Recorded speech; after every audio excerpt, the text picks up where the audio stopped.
أما بعد فأعوذ بالله من الشيطان الرجيم بسم الله الرحمن الرحيم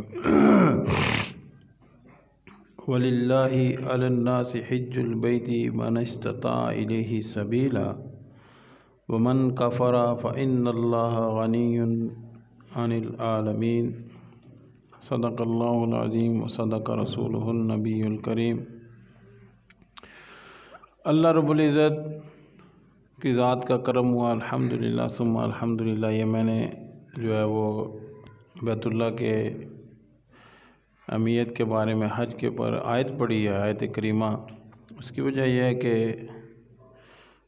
اللہ کا شکر ہوا کہ میں عمرہ کی عظیم سعادت، جس کے ہم بالکل بھی قابل اور اہل نہیں ہیں، اس اللہ نے اپنا خاص کرم کیا، اس کے خاص فضل و کرم سے اس کا گھر دیکھنا نصیب ہوا۔ اس میں بندے کی اپنی کوئی بھی کسی قسم کی بھی کمال نہیں ہے، ٹھیک ہے۔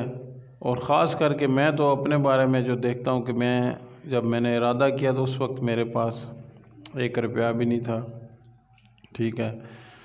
تو میں نے اشارتاً کنایتاً کچھ دوستوں سے بات کی، پھر اس میں سب سے خاص کر کے میرے بڑے بھائی مامون صاحب، انہوں نے تعاون کیا، مولانا آفتاب صاحب، قاضی شوکت صاحب، اسی طرح بھائی خرم صاحب ہیں، اسی طرح کچھ ہماری بہنوں نے۔ تو وہ مجھے پتہ بھی نہیں چلا، میں نے کسی کو بولا نہیں ہے کہ میرے کو مدد کرو، تو میں اللہ کے ساتھ کہہ رہا تھا۔ کچھ اپنے خاص جو دوست احباب تھے ان کو دعاؤں کے لیے کہا، کچھ واقعتاً تھے دعا کے قابل، اور انہوں نے خلوص کے ساتھ دعائیں کی، ان کی خلوص والی دعائیں۔ اور جب میں وہاں گیا تو میں بار بار سوچ رہا تھا کہ یا اللہ میں یہاں کیسے پہنچ گیا ہوں۔ میں تو وہ جو ہے نا سید نفیس الحسینی شاہ صاحب کا کلام بھی یاد آ رہا تھا، تو نے اپنے گھر بلایا، میں تو اس قابل نہ تھا، گرد کعبے کے پھر آیا، میں تو اس قابل نہ تھا۔ وہ بڑے پیارے ترنم میں پڑھی ہے، جام زمزم کا پلایا، میں تو اس قابل نہ تھا۔ یہ والا کلام مجھے ادھر بار بار یاد آ رہا کہ یا اللہ میں تو واقعتاً، وہ تو اس قابل ہے، وہ تو سید شاہ صاحب تو بہت عظیم تھے، لیکن میں واقعتاً اس قابل نہیں تھا کسی اعتبار سے بھی۔ تو نے مجھے اس گھر میں بلایا، اتنی عظمت والا گھر، اتنی وہ جلالت، اور اس کے اندر اللہ کی جو ہے نا وہ نظر آتی ہے کہ واقعی اللہ کا گھر ہے، آپ اس کو لگاتار دیکھ نہیں سکتے۔ تو اللہ کا وہاں ہر ٹائم آپ کو جو ہے وہ اپنی اس کی عظمت وہ نظر آئے گی، اللہ کے گھر کو دیکھ کے جو دعا مانگو گے وہاں میں ابو حنیفہ رحمۃ اللہ علیہ نے فرمایا کہ کعبۃ اللہ کو جب دیکھو تو اس کو دیکھ کر ایسی دعا مانگو جو دعا آپ کو ہمیشہ کام آئے۔ تو انہوں نے کہا کہ آپ دعا مانگو اللہ مجھے مستجاب الدعوات بنا دے۔ تو اس کا کیا مطلب ہے کہ کعبے کو دیکھنے سے پہلی نظر جب پڑتی ہے وہ کوئی جاتا ہے تو آپ کی دعائیں قبول ہوتی ہیں۔ یہ پیسوں کے ساتھ بندہ نہیں جا سکتا۔ آپ دیکھتے ہیں، آپ نے دیکھا بھی ہوگا، بڑے لوگ آپ کے آگے پیچھے محلوں میں، ملکوں میں، شہروں میں آپ کو نظر آتے ہوں گے، ان کے پاس سارے اسباب ہیں، لیکن وہ نہیں، آپ نے دیکھا ہوگا نہ عمرے کے لیے گئے ہوں گے نہ حج کے لیے گئے ہوں گے۔ مغل بادشاہ گزرے ہیں مسلمان جو ہے یہ بر صغیر پہ، تقریباً انہوں نے کم و بیش 850 سال حکومت کی ہے۔ ہو سکتا ہے میں غلط ہوں، اگر غلط ہیں تو آپ نے اصلاح فرما دینی ہے۔ تو مغل بادشاہوں میں سے کسی ایک نے بھی وہ حج نہیں کیا۔ اب بادشاہوں کے پاس کس چیز کی کمی تھی؟ کسی چیز کی کمی نہیں تھی، ایک نے بھی حج نہیں کیا۔ تو یہ اللہ کا خاص فضل کرم یہ ہوتا ہے۔ تو بندہ وہاں حج کرنے کے لیے، عمرہ کرنے کے لیے جاتا ہے، یہ پیسوں کے ساتھ نہیں جا سکتا بندہ۔ اگر بندہ بولے کہ میں پیسوں کے ساتھ گیا ہوں تو یہ نہیں ہو سکتا۔ تو اللہ کا خاص کرم فضل ہوتا ہے تو وہاں جاتا ہے، سبحان اللہ۔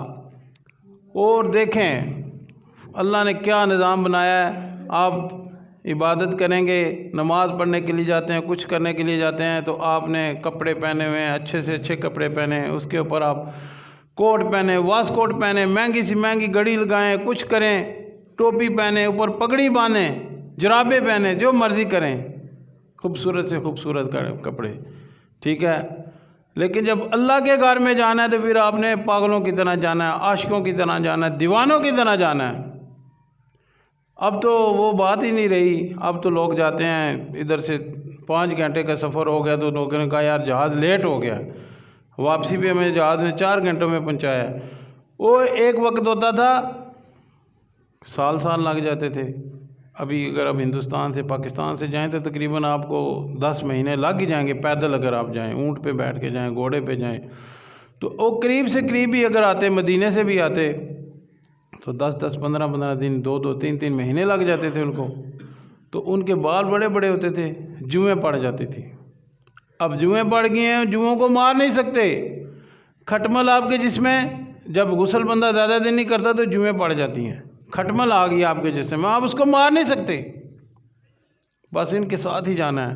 اس کو کیا کہتے ہیں؟ دیوانہ وار، ٹھیک ہے۔ بندہ کیا کہتے ہیں؟ فلاں جو ہے وہ اس کا یار وہ دیوانہ ہو گیا ہے، فلاں کا دیوانہ یار، اس کا تو دماغ نہیں کام کرتا۔ مجنوں کو مجنوں کیوں کہتے ہیں؟ وہ لیلا کا عاشق تھا، اور لیلا کو لیلا کیوں کہتے ہیں؟ لیلا جو تھی وہ یہ تو نہیں، کو بہت خوبصورت تھی، وہ کالے سے رنگ کی لڑکی تھی۔ لیلا رات کو کہتے ہیں، لیل، عربی میں لیل کہتا ہوں رات کو۔ اور لیلا جو ہے اس کا اصل نام پتہ نہیں کیا تھا، لیکن وہ اس کو اس لیے کہتے تھے لیلا، جس طرح ہمارے زبان میں کہتے ہیں کسی کا نام کچھ ہو تو اس کو کہتے ہیں کالو، ٹھیک ہے، نام ہوتا ہے گورا کالا، کہ بچہ کا سفید ہو اس کا نام گورا ہوتا ہے، کالا اصل نام لوگوں کو پتہ ہی نہیں ہوتا، کوئی گورا ہے کوئی کالا ہے۔ تو لیلا اس کا نام پڑ گیا تھا، کیا ہے؟ وہ کالی تھی۔ تو حضرت حسن بن علی رضی اللہ تعالیٰ عنہ نے ایک دن اس سے پوچھا کہ یار حکومت کس کی ہے؟ غالباً حکومت تھی حضرت میر معاویہ رضی اللہ تعالیٰ عنہ کی۔ ان کا مجھے تو نہیں پتہ حکومت، میرا خیال ہے میرے علم میں تو لیلا کی حکومت ہے۔ تو ادھر سے انہوں نے کہا ان کا مجنون تو پاگل ہے، تو اس کا نام مجنون جو پڑا ہے حضرت حسن، یہ لوگوں کو نہیں پتہ، حضرت حسن نے اس کو بولا تھا جا یار دفعہ ہو، تو پاگل بننا ہے، تو مجنون ہے۔ تو مجنوں کو مجنوں کیوں کہتے تھے؟ یعنی کسی نے کوئی سوال کیا، کوئی نماز پڑھ رہا تھا بندہ تو وہ ایسے ہی جا رہا ہے پاگلوں کی طرح، اس نے نماز کے بعد اس کو دو لگائیں، انا ہوئے ہیں تو نظر نہیں آتی میں نماز پڑھ لگیا، وہ اس دم ایک اس کو دیکھنے شروع کیا تھا، یار معافی چاہتا ہوں مجھے نظر نہیں آ پائے، مجھے تو یار لیلا نظر آ رہی تھی، لیکن ایک سوال ہے یار میں تو ایک لڑکی کا عاشق ہوں تو مجھے اس کے علاوہ کچھ نظر نہیں آتا، تم اتنے بڑے اللہ کے سامنے کھڑے ہوئے تھے، میں تمہیں کیسے نظر آ گیا ہوں؟ تو اس کو وہ مجنوں تھا، ہر ٹائم جو ہے نا وہ اس کے باپ اس کو وہاں لے گیا خانہ کعبہ میں، تو بولا کہ یہاں کعبۃ اللہ کا غلاف پکڑ کے رو رو کے دعا مانگو، یہاں دعا جو مانگو گے تو اللہ قبول کرے گا، کہ یا اللہ یہ جو لڑکی میرے دل و دماغ میں گھس گئی ہے اس کو تو میرے دماغ سے نکال دے، تاکہ تیری بھی عزت بنے اور میری بھی عزت بنے، کہ جس کا بیٹا بگڑ جائے تو ماں باپ کی تو عزت ختم ہو جاتی ہے نا۔ تو وہ جا کر خانہ کعبہ کا غلاف پکڑ کے رو رو کے دعا مانگ رہا ہے، یا اللہ میرے دل میں اور لیلا کی محبت پیدا کر دے، اور میرے دل میں اس کی محبت ڈال دے، میرے دل میں اس کی محبت وہ نہیں ہے جو ہونی چاہیے۔ تو مجنوں بن کے جانا ہے، دیوانوں کی طرح جانا ہے، ناخن بڑے ہو گئے ہیں ناخن نہیں کاٹنے۔ اب وہ تو میں کہہ رہا ہوں نا، اب تو ہم یہاں سے جاتے ہیں سارے بال شال ہر چیز بندہ پہلے ہی بڑے بڑے بال ہیں، جوئیں پڑ گئی ہیں، کوئی مسئلہ نہیں، آپ کا جسم گندا ہو گیا ہے، اتنے دن ہو گئے ہیں غسل نہیں کیا تو آپ صابن نہیں لگا سکتے، خوشبو نہیں لگا سکتے، کنگھی نہیں کر سکتے۔ اب لوگوں کو یہ مسئلہ نہیں پتہ، اب چونکہ ہم جاتے ہیں یہاں سے تقریباً گھر سے نکلے، پھر وہاں جا کر ہم اسلام آباد میں احرام باندھ لیا، کیونکہ جہاز وہ اوپر سے خانہ کعبہ کے اوپر سے گزر کے جاتا ہے، تو اس لیے پاکستان سے احرام باندھنا پڑتا ہے۔ پھر ہوٹل میں جا کر وہاں کھڑے ہونا پڑتا ہے، ان کو پرچی دکھاتے ہیں، پہلے تو ادھر ایئرپورٹ پہ 1 گھنٹہ 1.5 لگ جاتا ہے، سامان نکلتا ہے، پھر ہم نے باہر گاڑی کا انتظار کرتے ہیں، گاڑی میں بیٹھے 2 گھنٹے وہاں لگ جائیں گے، وہ ہوٹلوں میں ایک ایک کو اتارتے ہیں، گھنٹہ وہاں لگ گیا، پھر ہوٹل میں گئے پرچی دکھانی ہے، وہ کہتے ہیں بیٹھ جاؤ، 1 گھنٹہ 1.5 2 وہ لگا دیتے ہیں۔ اب یہ کرتے کرتے کم سے کم آپ یعنی کہ جو ہے نا آپ کے 10 12 15 گھنٹے لگ جاتے ہیں، اور ہم تو رات کا سفر کر کے گئے تھے، نیند سے برے حال ہو رہے تھے، تو نیند بار بار آ رہی ہے، ٹھیک ہے، اب سو بھی نہیں سکتے، سو تو بندہ سکتا ہے لیکن چلتے پھرتے یعنی بیٹھے بیٹھے سو گیا، سر پہ کوئی کپڑا لے لیا پھر بھی مسئلہ بن گیا، یہ بھی منع ہے۔ تو اس دوران ایک بندہ جو ہے وہ کنگھا کر رہا تھا۔ میں نے اس کو بولا یار اللہ کے بندے کنگھی نہیں کرو، بال گر گئے تو یہ تو دم آ جائے گا۔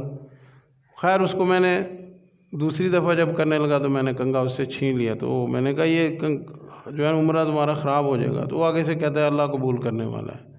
اور بھی بہت ساری غلطیاں کر رہے تھے، تو یہ مجھے دکھ بھی ہوا، یہ جو لوگ یہاں جاتے ہیں کم سے کم پہلے پوچھ کے جائیں، سیکھ کے جائیں، کیونکہ یہ سال میں زندگی میں ایک مرتبہ ہوتا ہے، ہمیں پتہ تو نہیں ہے۔ جیسے عید ہم سال کے بعد پڑھتے ہیں تو مولانا صاحب بتاتے ہیں کہ اس طرح ہاتھ اٹھانے ہیں، تو جو بندہ نماز روز نہ پڑھتا ہے اس کا تو پتہ ہوتا ہے، تو وہاں ہم نے جانا ہے، چھوٹے چھوٹے مسائل ہوتے ہیں بندوں کو پتہ ہی نہیں ہوتا، بال ٹوٹ جائیں، اللہ نے کیا بولا، کنگھی نہیں کرنی، بالکل آپ کے بال ایسے ہی پرا گندہ ہیں، میرے گھر آ رہے ہو، دیوانوں کی طرح آنا ہے، عاشقوں کی طرح آنا ہے، پن سور کے نہیں آنا۔ وہ 2 کپڑے ہیں، سلے سلائی کپڑے نہیں پہنے، ایسے دھوتی وہ بار بار سیٹ کرنی پڑتی ہے کیونکہ ہم نے پہنی نہیں ہے، جو لوگ تو پہنتے رہتے ہیں ان کے لیے تو کوئی مسئلہ نہیں ہے، وہ بار بار پھر بندہ دیکھتا ہے یار کھل تو نہیں گئی، ٹھیک ہے، وہ ایک چادر رکھی ہوئی ہے، کبھی وہ ادھر سے سلپ ہو رہی ہے کبھی کچھ، تو یہ ساری جو مشقت ہے اللہ کہہ رہے ہیں کیوں کہ میرے گھر میں دیوانوں کی طرح آئیں، عاشقوں کی طرح آئیں، بن ٹھن کے نہیں آنا کہ میرے گھر میں آ رہے ہو تمہارا عشق پتہ چلے۔ تو وہاں جتنا بھی ہے وہ سارا عشق ہی عشق ہے، اس میں اب آپ دیکھیں نا کعبۃ اللہ کا بندہ چکر لگا رہا ہے، بندہ سوچتا ہے یار کوئی بس آپ پھر رہے ہیں، آپ کو بندہ کوئی یہاں سے کہے کہ جہلم تک پیدل جانا ہے، بس تم نے اور کچھ بھی نہیں کرنا، تمہیں ثواب ملے گا، بندے کو سمجھ نہیں آتی۔ ٹھیک ہے، صفا مروہ ہے، وہاں بھی آپ دوڑ رہے ہیں، چل رہے ہیں، وہ سارا کیا ہے، عشق ہے، یہ عشق ہے، اور سارا عشق کس کے گرد گھوم رہا ہے، حضرت ابراہیم علیہ السلام، اور حضرت ابراہیم علیہ السلام کے دیکھیں وہ بھی ساری کی ساری جو ہے نا ان کی زندگی آپ اٹھا کے دیکھیں، وہ بھی ایک عاشقانہ عشق کس کو کہتے ہیں؟ عشق کہتے ہیں جہاں بندہ جہاں دماغ کام کر رہا ہو وہ عشق نہیں ہوتا۔ عاشقہ ایک ہمارے یہاں ایک جو ہے نا بیل ہوتی ہے پیلے سے رنگ کی، ایک پتلی، اس کو پنجابی میں پتہ نہیں کیا کہتے ہیں، بتائیں گے ابھی، اس کا پتہ نہیں، نیلی تاری ہے ایسے کوئی نام ہوتا ہے، وہ کسی درخت پہ ڈال دو نا تو پورے درخت پہ پھیل جاتی ہے اور درخت کو کیا کرتی ہے، کھا دیتی ہے۔ تو وہ کیا کہتے ہیں کہ اس درخت کو اس بوٹی کے ساتھ، اس کا نام ہے عاشقہ، عشق ہو گیا، محبت ہو گیا، تو وہ سارے کی سارا جو ہے نا اپنے آپ کو اس بوٹی کے حوالے کر دیتا ہے، اپنے آپ کو تباہ کر دیتا ہے، برباد کر دیتا ہے، اس کے بعد وہ جلانے کے قابل رہ جاتا ہے۔ تو یہ عشق ہے، اللہ کی ذات کے ساتھ عشق ہے۔ حضرت ابراہیم علیہ السلام کو اللہ نے کیا کہا کہ اپنے بیٹے کو اور جوان بیوی کو، معصوم سا بچہ ہے، ٹھیک ہے، کچھ دنوں کا ہے، اس کو لے کے چلو، کہاں سے چل رہے، شام، خوبصورت ترین علاقہ، ہمارے ہاں یہ مری ہو گیا، کوہستان ہو گیا، مظفر آباد کے اوپر خوبصورت ترین علاقے ہیں جہاں باغات ہیں، پانی ہے، ہر چیز ہے، وہاں سے لے کے چلیں، اور آپ ابھی بھی جائیں، آپ کعبے میں مکے میں جائیں گے، دیکھ کے حیران ہو جائیں گے، آپ کو پہاڑوں پہ کوئی سبزہ نہیں نظر آئے گا، کالے کالے پہاڑ نظر آئیں گے، وہاں جا کر کہا جی چھوڑ کے چلے جاؤ۔ اللہ سے یہ نہیں پوچھا کہ چھوڑ کے جا رہے ہیں، بس چھوڑ کے چلے گئے ہیں۔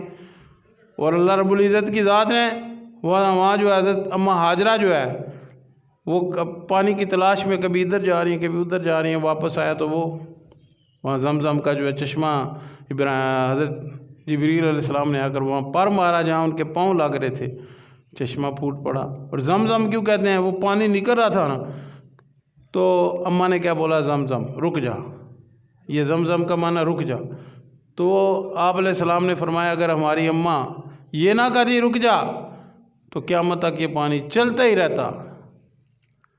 تو وہ اب جو وہ باغی ہیں وہ دیوانہ وار بھاگ رہی ہیں۔ اللہ نے کہا جو بھی یہاں آئے گا عمرہ کرنے کے لیے، حج کرنے کے لیے، جب تک یہاں اسی طرح نہیں دوڑے گا، جدھر سے وہ پیدل چلی ہیں ادھر سے آرام سے چلنا ہے، جدھر سے انہوں نے دوڑ لگائی ہے ادھر سے دوڑ لگائے گا۔ اب تو انہوں نے سبز وہ لائٹیں لگا دی اس جگہ پر، تو وہ تاکہ بندوں کو پتہ چلے یہاں سے لے کر وہاں تک ہم نے دوڑنا ہے۔ تو یہ سارے کے سارا کیا ہے، یہ عشق ہے۔ پھر اللہ رب العزت نے کیا کہا، کیا ابراہیم یہ مجھے یہ آیت بڑی ادھر جا کے نا سمجھ آئی، یہ بار بار میرے دماغ میں آ رہی تھی، اذن فی الناس، لوگوں میں اعلان کر دو۔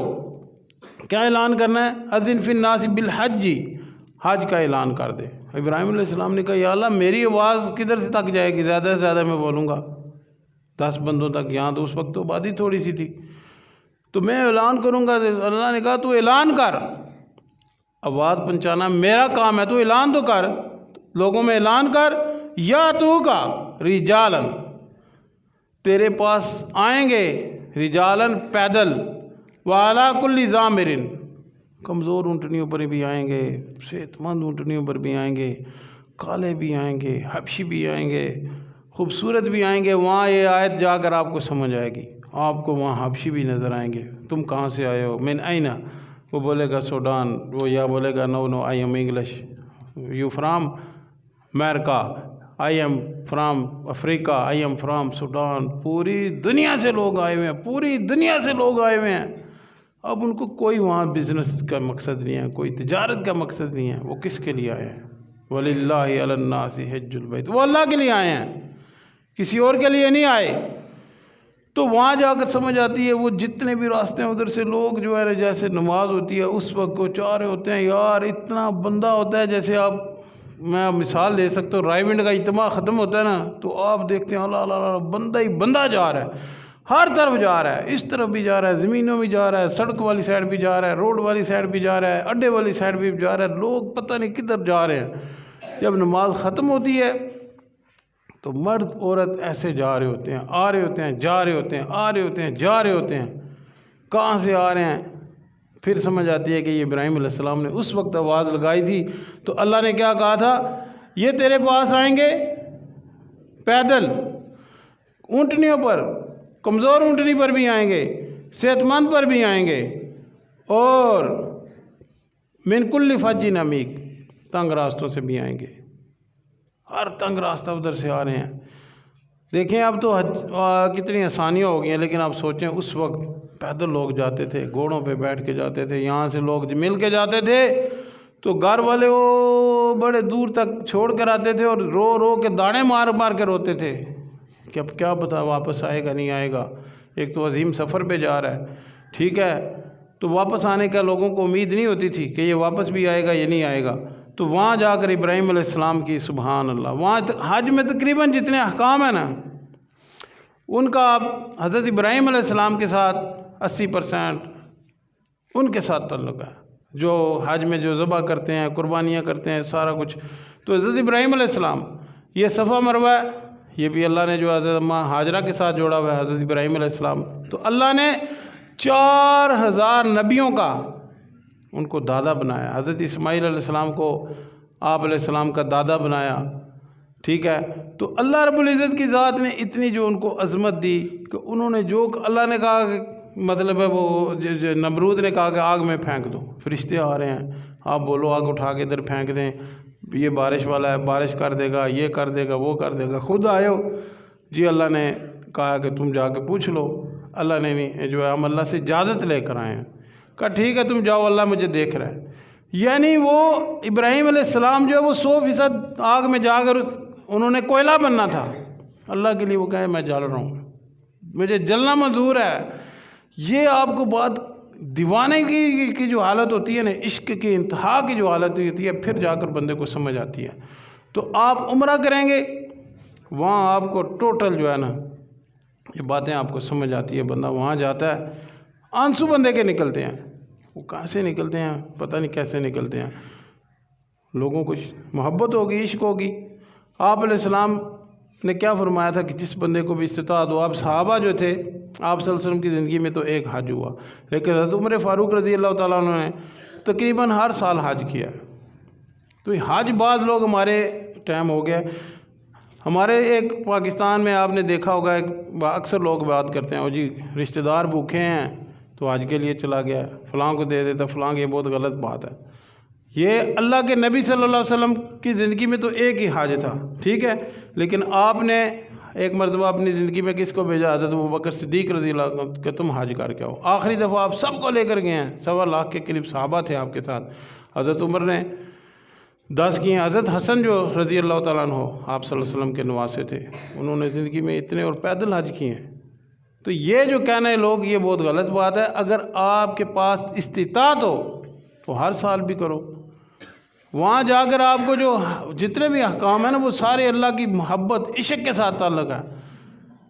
وہاں جا کر آپ نے جو دیکھیں کپڑے اتار دینا، سارا یہ آپ کو وہاں جا کر سمجھ آتا ہے۔ عجیب قسم کا منظر ہے، عجیب قسم کا منظر ہے جو بیان نہیں ہو سکتا، جو دل کے ساتھ اس کا تعلق ہے۔ جو وہاں بندہ جاتا ہے نا، اس کو دیکھتا ہے تو وہ آتا تو بندہ ایک قسم کا اس کو ایک جھٹکا لگتا ہے۔ بندہ جیسے پاگل نہیں ہو جاتا، وہ اس کو جھٹکا لگتا ہے۔ اور میں کہتا ہوں شاید ہمارے اندر وہ نہیں ہے، بندے کو سمجھ نہیں آتی کرنا کیا ہے۔ تو وہ طواف کرنا، یہ سارا کچھ کرنا، یہ اللہ کی محبت کے ساتھ تعلق ہے۔ باقی وہ دیکھو، میں کہتا ہوں کتنی آسان عبادت ہے، بس چلتے رہو، پیدل چلتے رہو۔ وہاں جا کر نہ تلاوت کرنی چاہیے، نہ کچھ اور کرنی چاہیے، نفل بھی کام، کیونکہ طواف جو ہے یہ پوری دنیا میں کہیں بھی آپ نہیں کر سکتے، کہیں بھی نہیں کر سکتے۔ وہاں زیادہ سے زیادہ آپ طواف کریں گے، جتنے زیادہ طواف کریں گے، سب سے افضل عبادت وہاں جو ہے نا وہ طواف ہے۔ تو وہاں ہم صرف چل رہے ہیں اور آپ کو ثواب مل رہا ہے، اتنا ثواب مل رہا ہے جس کا کوئی انتہا ہی نہیں ہے۔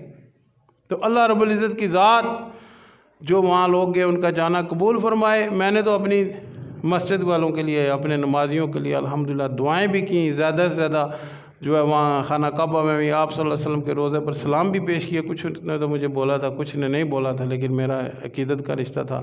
جتنے بھی جاننے والے تھے سب کا آپ صلی اللہ علیہ وسلم کے روضہ مبارک پر سلام پیش کیا۔ وہاں جا کے خانہ کعبہ میں جتنی میری توفیق تھی، توفیق پر میں نے اپنے جو ہے مقدور پر دعائیں بھی کی۔ جن لوگوں نے جس قدر ہمارے جامعہ کے ساتھ جو تعاون کرتے رہے ہیں، کتنا بھی مسجد کے ساتھ، ان سب کے لیے میں نے دعائیں کی ہیں۔ اللہ کی ذات ہمارا جانا قبول فرمائے، اور جو لوگ نہیں جا سکے وہاں اللہ ان کا جو ہے راستہ آسان کرے، ان کے جو ہے جانے کے لیے اللہ کی ذات ان کی مدد فرمائے۔ میں نے دعائیں کی ہیں، آگے قبول اللہ کی ذات کرنے والی ہے۔ آخر دعوانا